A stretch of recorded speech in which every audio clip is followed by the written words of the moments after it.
Hi everybody, I'm Dan Hanson. Welcome to a very special episode of Fun with Maps. I have to admit, I didn't know much about the Tour de France at all until very recently. I'd heard of Greg LeMond, I had heard of Lance Armstrong, but had never watched a single stage of the race. In fact, I didn't know they had things called stages. So recently I'm flipping through the TV channels, I saw this massive bicyclists all grouped together. They were practically touching each other, and I was intrigued at how they managed to pedal so furiously and not hit someone else and wipe out. I soon learned that a large grouping like that is called a Peloton. I also learned that certain riders wore certain colored jerseys that had a significance. I got intrigued by the race and wanted to learn more, so I've been watching it every day on TV and just find it fascinating. So we'll see soon in the map. Yeah, it's the Tour de France, but it will be in some other countries. In fact, this Tour de France started up here in Copenhagen in Denmark, which is, Copenhagen is probably the cycling capital of the world. So this race, this Tour de France, it's not a pristine climate control type race. It takes place outdoors, all kinds of weather and various road conditions. In fact, this one stage I just watched a day or two ago had miles and miles of cobblestones for the pavement. And these cobblestones, you know, they're tough on the tires, they're tough on the bike frames, but they're tough on the bodies too. And if they get wet, they're really treacherous. And when they're dry like they were a couple days ago when I watched it, they kick up a lot of dust and they basically blind the riders. So it's really incredible. So what's this have to do with maps? This is Fun with Maps after all. Well, the Tour originally ran around the perimeter of France, okay? And some years it goes clockwise, some years counterclockwise. But as we'll see, you know, this 2022 race began in Denmark, and while mostly in France, it's going to hit some of Belgium and some of Switzerland. So let's take a look at the map of the Tour de France in this very special episode of Fun with Maps. The Tour de France is an annual men's multiple stage bicycle race, primarily held in France. Also occasionally passing through nearby countries. Consists of 21 stages, each a day long, over the course of 23 days. So here's the route of the 2022 Tour de France. It's going on right now. So as I said, 4 countries are involved this year. There's Denmark here, Belgium, Switzerland over here for a little, and of course France. They're on the route this year. Okay.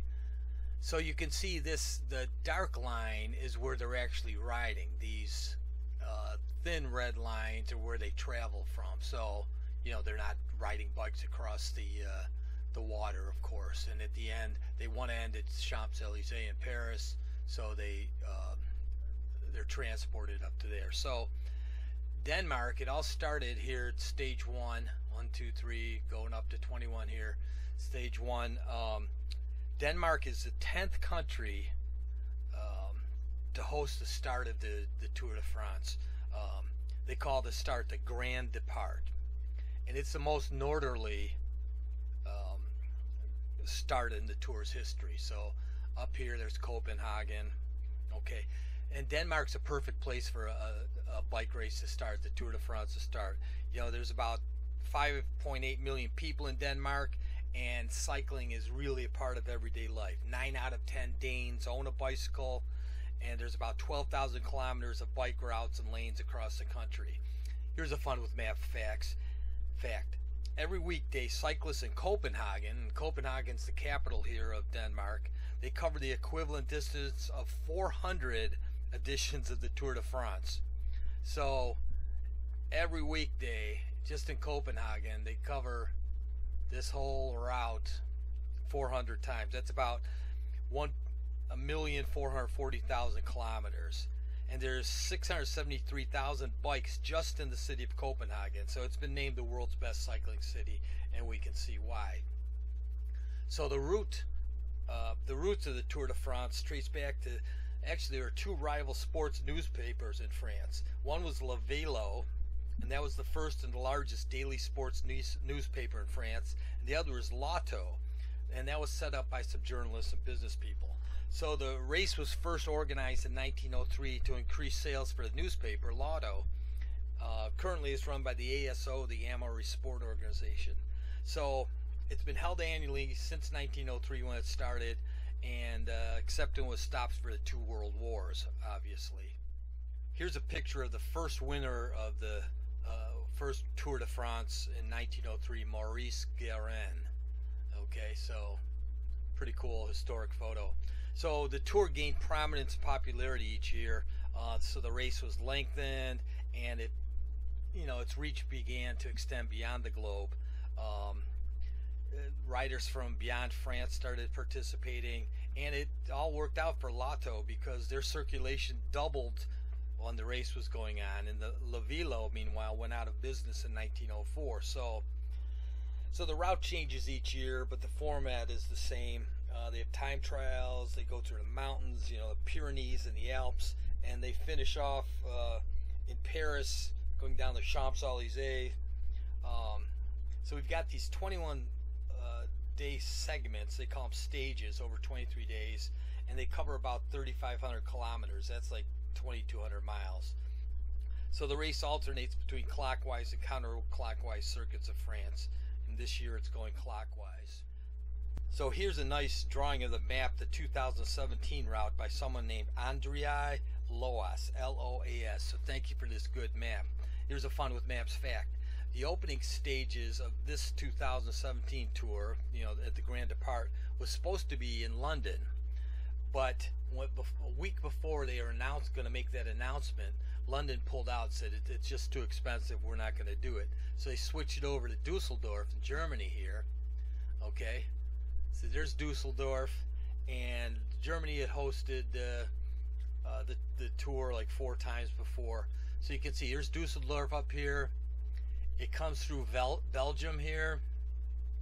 This is in 2017, so it touches in Belgium, and then actually goes through Luxembourg, the Grand Duchy of Luxembourg, before getting it to France here, coming through all around Marseille, and they circle around here, jump around. From Marseille they drive up, I guess, to Paris for the traditional Champs-Élysées finish. So there's usually 20 to 22 teams with like 8 riders in each, and they time all the stages, and they compound their times with their previous stage time. So if you have the lowest cumulative time from all the stages finishing, you're the leader of the race, and you get to wear the iconic yellow jersey. So that's the winner of the race is really the guy who wins this general classification. That's the most attention, the yellow jersey, and that's considered the winner of the race. But there's other classifications to attract other riders. So they have one for sprinters, they have one for people who are climbers for the mountain classification, and they have a young rider classification for those under 26. And then they have the team classification based on the first 3 finishers from each team in each stage. So watching on TV, I'm amazed how close the spectators are to the riders. Sometimes the roads are very narrow, and spectators line each side within inches of the riders. I guess it's better than in the early tours, where sometimes riders were beaten up by rival fans. So this is a photo from the 2005 Tour de France, and to me, maybe the most fascinating part of the race is this called the Peloton. So in a road bicycle race, the Peloton, which comes from the French word originally meaning platoon, it's the main group or pack of riders. And actually this photo doesn't do the Peloton justice. You have to see it on TV. They'll show views from a helicopter or from a side, and these guys are so tightly packed sometimes, and just dozens of them in this mass, and they're almost like one solid organism. The reason they're like that is riders in a group save energy by drafting or slipstreaming the other riders. And it's not just it's really significant. The reduction in drag can be dramatic. If you ride in the middle of a well-developed peloton, the drag can be reduced to as little as 5 to 10%. Okay, so these riders at the front here, they encounter the greatest air resistance, and then the ones behind, they have critical advantages. So you have to strategize. So do you want to be in the front here, like these guys and exert more energy, but you can see more and you can steer around obstacles and problems? Or do you want to be back farther, have less wind resistance, but you have less vision, less reaction time if something happens, and there's a risk that you'll get blocked? So if someone wipes out, if there's an accident or crash back here, the people behind it might be delayed and all, while the people up front are riding along. So it's really a lot of strategy there. The riders in the Peloton are so close, even touching the wheels will result in the crash, and then it's a chain reaction because they're so close that they just go down like dominoes. So teams use strategy to get the best positions in the Peloton, and I'll tell you, it's fascinating to watch. So this is a photo from 1936, the Tour de France. It originally ran around the entire perimeter of France. They even had night riding the first year, but after the second tour in 1904, there were some accusations of cheating because the referees couldn't see the riders, the judges couldn't see the riders at night, so they thought there was some cheating going on. So then in 1944, Lotto was closed, and its belongings, including the tour, were seized by the state because they published articles that the state thought were a little too pro-German, and this was not a time to be pro-German. So the rights to the Tour de France were therefore owned by the government. So the leader in the first Tour de France, they gave him a green armband to wear. And the yellow jersey, here's a fun with maps fact, they chose the color yellow because the newspaper that created the Tour de France, Lotto, was printed on yellow paper. So the yellow jersey, the color yellow, was chosen for the winner. It was added to the race in 1919 edition, and since it's really the symbol of the Tour de France, everyone, even people like me who have never seen a bike race before, know about the yellow jersey. But there's also a couple other jerseys that are for different classifications. This is a picture of Richard Virenque in the 2003 Tour de France, and he's got what they call the polka dot jersey. It's white with these red polka dots on it. He won the mountains classification a record 7 times. So the mountain classification was added in 1933. So during stages of the race that contain climbs up the hills and mountains, you get points to be the first riders to reach the top of each categorized climbs. And the climbs are classified according to steepness and length of that particular hill, and harder climbs get more points. So starting in 1975, the mountains leader wears a polka dot jersey like this here. Then you have the points classification, which was introduced in 1953 to attract the sprinters. You have climbers and overall and young, and this is for the sprinters. And if you have the greatest number of points at the start of each stage, you wear the green jersey. So that's for the sprinters. And then there's the young classification. That's for riders that are under the age of 26 or so. They added that in 1975, and that person wears a white jersey. Okay? So since 1975, the race is finished with laps at the Champs-Élysées. That's where the Arc de Triomphe is located in Paris here. Maybe one of the most famous streets in the world. So it's a big deal, and I'm looking forward to seeing it this year. As the Peloton arrives in downtown Paris, the French Air Force comes out. They have 3 jets fly over with the 3 colors of the French flag and smoke behind them. And the final stage will be in Paris this year on July 24th, 2022. Remember, it started in Copenhagen on July 1st. So hosting a start stage or finish, brings prestige and business to a town. The Grand Départ is particularly prestigious. So all along, when you watch on TV, as they ride through these local towns and cities, it's really a spectacle. I don't think anyone works those days. You'll see people just lining the roads. You'll see decorations and costumes and thousands of people. It's really something to see. So as we saw, most stages are in mainland France here, but since the mid-50s, see, this is all France. We do have Denmark up here and Belgium, and here's some Switzerland here.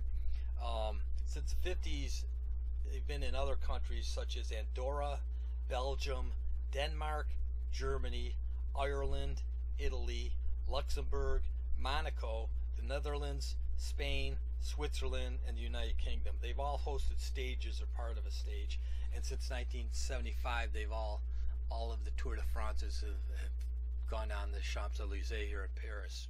So here's a fun with maps fact. You know the German electronic group Kraftwerk? They were just inducted into the Rock and Roll Hall of Fame in 2021. In 1983, they came out with a song called Tour de France, and it was described as a minimalistic melding of man and machine. And they also have an album called Tour de France Soundtracks that they released in 2003. Another fun with maps fact, the Tour de France, and the first Italian winner, Ottavio Battecchia, they're mentioned at the end of Ernest Hemingway's classic book, The Sun Also Rises. And one more fun with maps fact, if you're an amateur and you're watching on TV and you say, oh, I could do that, or that really looks fun, they have something called L'Étape du Tour, which is French for stage of the tour. And this is organized, but it's a mass participation event. So amateur cyclists, you can race over the same route as one of the Tour de France stages. So it's usually on an off day, and amateurs can try it out on a route. So if you think you can do it, you can try L'Étape du Tour. So there's several different versions of a Tour de France for women. They had them in the 80s and 2000s, but you know, those races kind of failed, lack of sponsorship, high costs, they couldn't use the Tour de France branding and so on. But this year, Tour de France Femmes, an 8-day stage race, will be held following the tour with its first stage on the Champs-Élysées prior to the final stage in the men's race. So there will be something for women this year, something to look forward to. So I hope you enjoyed this special episode of Fun with Maps about the Tour de France. I'm your host, Dan Hanson. I encourage you to tune in. Check out one of the stages of the Tour de France on TV. I think you might like it. Just like I was surprised how much I enjoyed it, and I'm still enjoying it. So it's just another way to have fun with maps. So we'll see you next time.